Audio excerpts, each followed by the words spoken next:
संविधान की शपथ लेंगे। और यह शपथ क्यों ली जा रही है इस बात को भी मैं बताऊंगा आपको।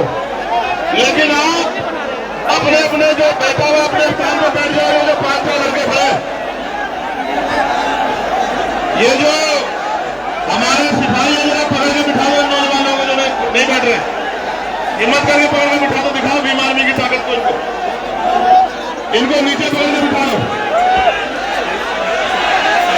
मैं फिर दोबारा कहूंगा, मैं पुलिस के गैर जिम्मेदार रवैये को भूलूंगा नहीं। आज वैसे आप लोगों ने किया भाई, 7 लोग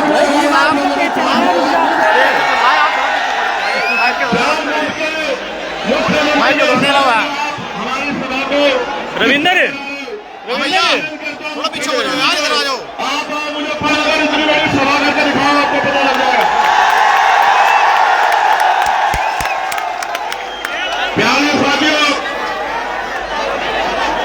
क्योंकि देश भर 50 लाख लोग इस कार्यक्रम से जुड़ा हुआ, कोई भी नहीं बैठ रहा, कोई भी नहीं बैठ रहा, हो गया तभी तो इस शपथ को होने दे।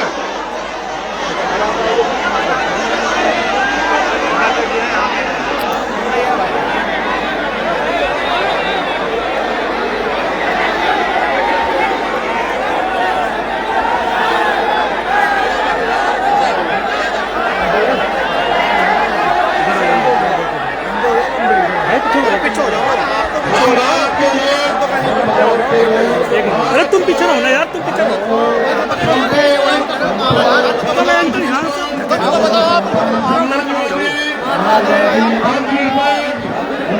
लोकतंत्रात्मक गणराज्य बनाने के लिए, राज्य बनाने के लिए के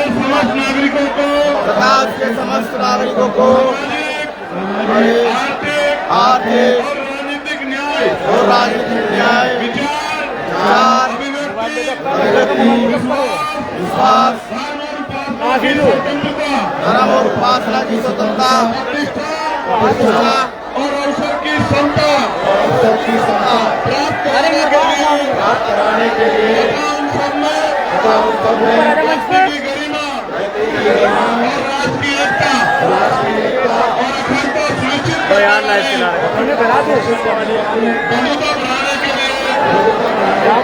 हम सभी संविधानवादी आज 1 मिनट पकड़िए भाई। 26 नवंबर 2025 को संविधान दिवस के अवसर पर इस ऐतिहासिक संवैधानिक अधिकार बचाओ, भाईचारा बनाओ, जनसभा के माध्यम से परम पूज्य बाबा साहब डॉक्टर भीमराव अम्बेडकर जी के द्वारा लिखित भारत के संविधान के प्रति अपनी अटूट निष्ठा प्रकट करते हुए ये शपथ लेते हैं कि हम संविधान के मूल स्वरूप, लोकतांत्रिक आदर्शों, वैज्ञानिक चेतना और समतामूलक व्यवस्था को सुरक्षित, संरक्षित और सशक्त बनाए रखने के लिए दृढ़ संकल्पित है। जय भीम, जय भारत, जय संविधान। बहुत बहुत धन्यवाद। प्यारे साथियों, अब मैं अपनी बात की शुरुआत करूंगा। करता हूँ कि अगले आप बड़े धैर्य से मुझे सुनेंगे, क्योंकि ये कार्यक्रम 3 मंडल का कार्यक्रम है। इसके अलावा देश भर के लोग इस कार्यक्रम से सोशल मीडिया के जरिए जुड़े हैं। अगर आप सच में मुझसे प्यार करते हैं, सच में परिवर्तन करना चाहते हैं, सच में ताकत बढ़ाना चाहते हैं, तो चाहे अगले 40-45 मिनट वीडियो बना बैठे मत हटना, अपनी बात को सुनना और उस पर जाकर बन जाना। वीडियो ये देख रहे हैं, ये क्या है, ये क्या है?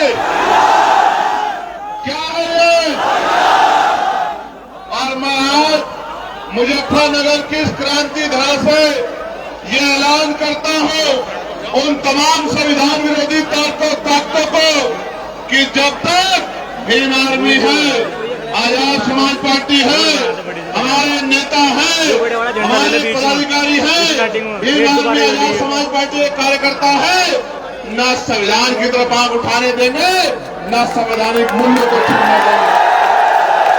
सम्मानित साथियों,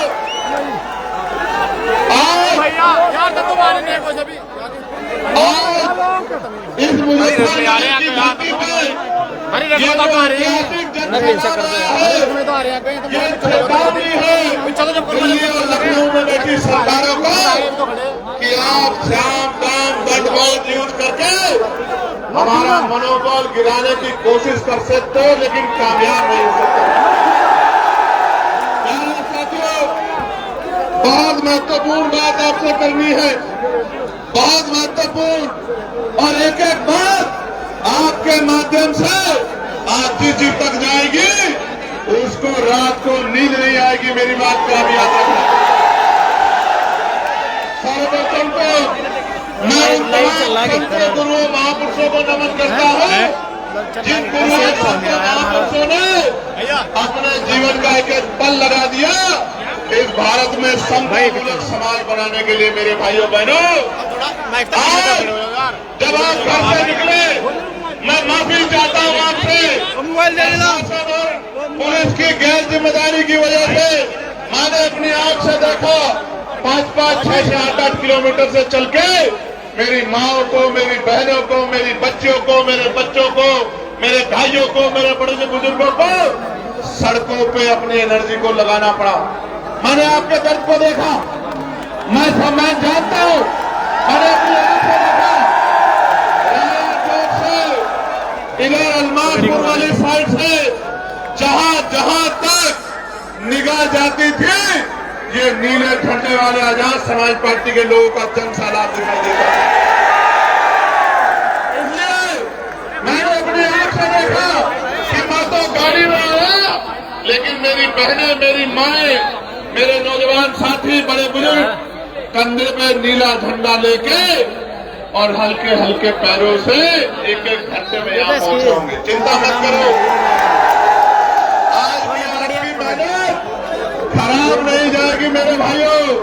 आज की आपकी मेहनत एक नया सूर्य निकालने का काम पश्चिम उत्तर प्रदेश में करेगी और रोशनी पूर्वांचल तक जाएगी और उसकी खबर दिल्ली तक जाएगी। मेरी बात को आप याद रखें। सम्मानित साथियों, महत्वपूर्ण दिन है, संविधान दिवस है, संविधान दिवस।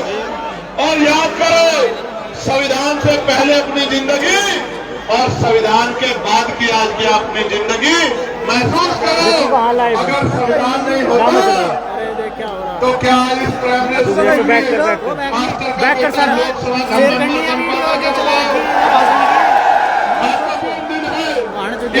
इस दिवस पर मैं संविधान दिवस के अवसर पर आप सबको बहुत बहुत बधाई देता हूँ। अधिकारियों ने जो इस मंच पर बैठे हमारे नेता, जो नीचे वहाँ झंडा उठा के वॉलंटियर बन के काम कर रहे हैं, जो चौक चौराहों पे खड़े होकर अपनी बसें निकलवा रहे हैं, आज आपने मेरे ऊपर जो ऋण रखा है, जो कर चढ़ाया है, मैं चंद्रशेखर आजाद अपने पूरे आंदोलन की तरफ से, अपने नेताओं की तरफ से आपसे वादा करता हूं, जहां आपका पसीना पड़ेगा हमारा खून वहां पड़ेगा। मेरी लोग रेलवे गाड़ी में बैठ के बंद होने वाला 2% बड़े बड़े साधन लगाते हैं और यहाँ तो आप अपने अपने साधनों से और एक एक पैसा जुटा के जिस तरह पहुंचे हैं, ये बात स्पष्ट करती है कि जब भी देश के संविधान पे आंख उठेगी, अम्बेडकरवादी सबसे आगे खड़े होकर संविधान की रक्षा करने का काम है। साथियों, इस देश में दो ही विचारधारा काम कर रही है।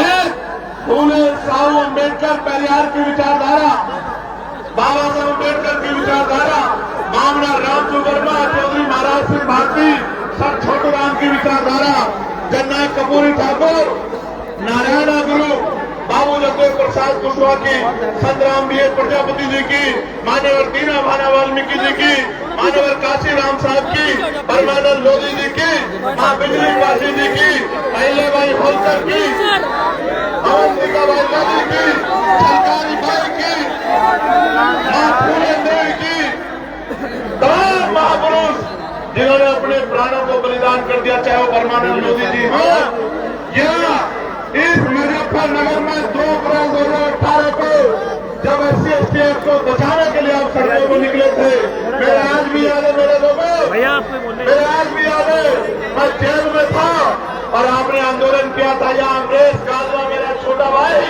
पुलिस की गोलियों का शिकार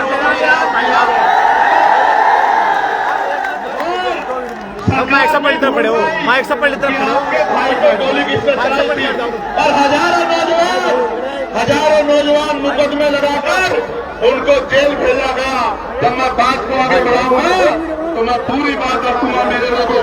मेरे साथियों, इन दोनों विचारधाराओं में जो कोई राजकाज पर रहेगा उसी को आगे बढ़ने का अवसर मिलेगा और जो राजकाज में नहीं रहेगा उसको ये सरकारें कुचलने का काम कर देंगी मेरे लोगों। इसलिए इन दोनों विचारधाराओं में जो संघर्ष चल रहा है, पहली फूले साहू कल्याण अम्बेडकर की विचारधारा और दूसरी मनोहर की विचारधारा जिसकी सरकार आज केंद्र में और राज्य में लड़ती हुई है, इन दोनों विचारधाराओं में जो संघर्ष चल रहा है, जो सत्ता में बैठेगा उसी को आगे बढ़ने का अवसर मिलेगा। इस संघर्ष को, ये आज का संघर्ष नहीं है मेरे लोगों, इसके लिए तमाम महापुरुषों ने भगत बुद्ध से लेके जगत गुरु सतगुरु रविदास जी ने, गुरु कबीर जी ने और पता नहीं कितने संतों ने कुर्बानियां दी है और आज भी संघर्ष जारी है। हम लोग भी कुर्बानी के लिए तैयार हैं, लेकिन झुकने वाले नहीं है मेरे लोगों। मेरी बात को समझना, आप मेरी बात पर गौर करो। हमारे महापुरुषों ने संघर्ष की मिसाल को जलाया और आज भी संघर्ष की मिसाल को लेकर हमारे लोग चल रहे हैं। माननीय काशीराम साहब ने, जिन्होंने इस आंदोलन में कई लाइन खींची थी, हमारे महापुरुषों को तब कारवा अपने मकसद में केवल तेजी से आगे बढ़ रहा था, किंतु मान्यवर के बाद वह बड़ी स्पर्धा था जिनसे संघर्ष था उनसे समझौता हो गया और कांग्रेस को बना दिया सर्जन और परिणाम ये हुआ कि आज हमारा अस्तित्व भी खतरे में आ गया है। संविधान हमारे लिए कितना महत्वपूर्ण है, इसके लिए बाबा साहब ने हमें बहुत दिन पहले आगे किया था। और क्या कहा था बाबा साहब ने? बाबा साहब ने कहा था कि मुझे मेरे जाने के बाद मरना मत समझना, जब तक संविधान जिंदा है जिंदा, संविधान की रक्षा करनी पड़ेगी। मेहरबानी करके मेरा पीछे आ जाओ, आपकी नौटंकी की वजह से मुझे नुकसान हुआ।